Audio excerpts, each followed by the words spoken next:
tuna ka omni him Golden Gate Bridge San Francisco California stay ka omekta California chu keimani omna Shelton angani lo he alum khop me Golden Gate Bridge in sang khatle zakwale somthum lia khan lo satranta lai ha thala lui ten da ta helai hi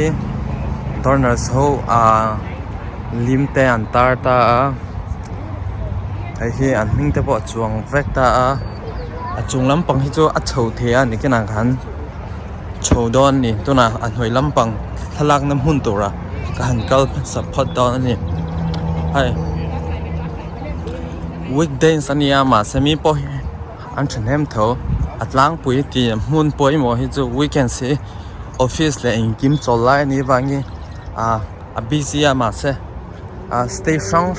tanga local hian om zia ram dang tang te poi chu wangi a busy tho tura ngai la hi an hoi lam tanga Golden Gate Bridge alanda nia a moi dangdai khop me around hi a sem vacan data an hoi hi tui pui zau do ni ta hemi tui pui hi keima ni shelter lama zom ani keima ni shelter omna tui pui la hei in zom ani an hoi lam thenga chuk thea a trania an hoi tang han lo chouta lai hi intih hmun hun tora an siam anita so lai so a training thlan ten lata lai hi keimani vai ho an chung hwan local ta thlan la mek ni an nu wam khop me lai hi tui pung ni ta so lai so inom ta so nge kal lo ai ma se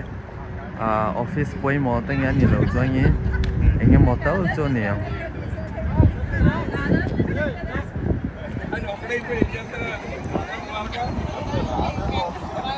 ni kina chunga kya ka han chawanga han lon chin do na ni chu alum chu khop me California hi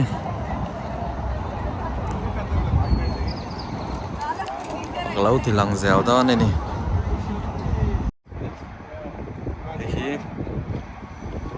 lampang le khain tar ni ta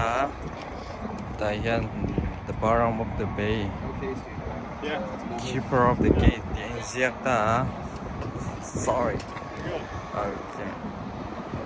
and hemi chang hia a chung lampang hi ka han chho chin do ni nge om en kual chin do na ni khua hi chu lum khop me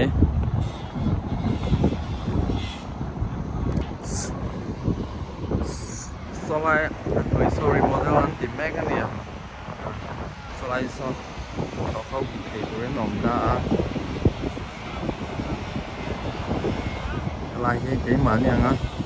ram dang tang lo tlo te le state dang tang lo tlo te an ma ni ram chang dang yang hi an om vek ani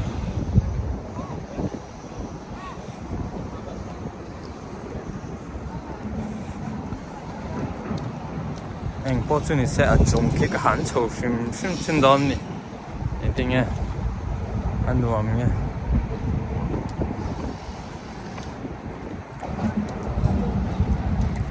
lai chu alum bang cycle hi min an or ta so lai so an thom back ani hi cycle min lo chuk le sur me lai sai ka kal na tura an siam phim ni ta helai changa Golden Gate Bridge lan dang kha ni ta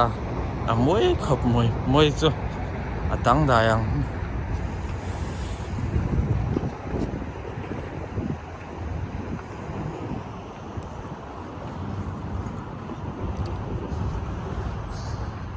so lai so main downtown kha ni ta zania na intih cái nó tụi con khăn thì ta hotel po solai so om đó na tụi này cái hotel po cái là khen rồi airport răng khla direct in Golden Gate Bridge lắm mọi người luôn có từ đây do cả so nào học mấy bài đi cycle hi rent thì á chụp phải sao về cái mà nè anh cũng cái cần bỏ mà đủ quá thôi này chụp chung so alu thei đông nữa và em xin đi lá lại hi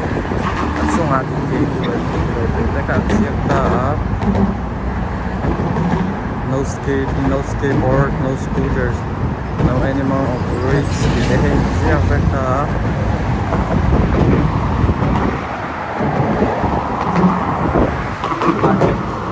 Friendly exercise then là ta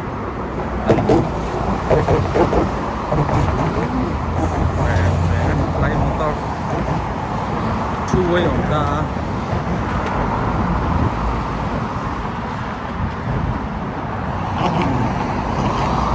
cho những lâu có thể sụp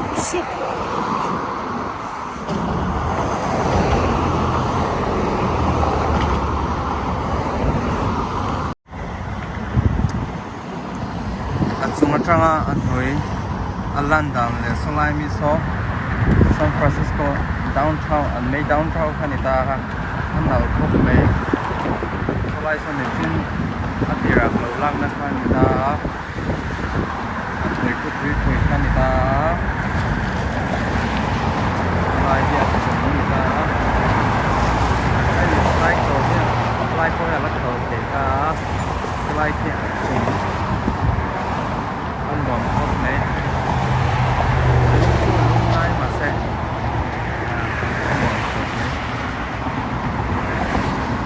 like đi ăn cycle cái ăn phak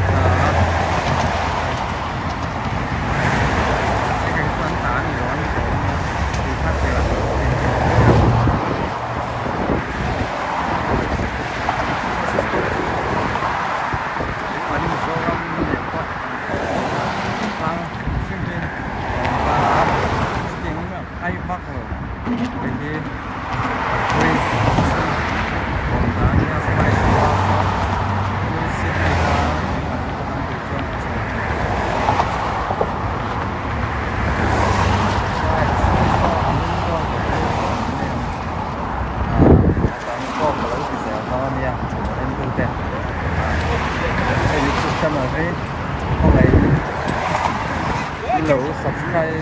của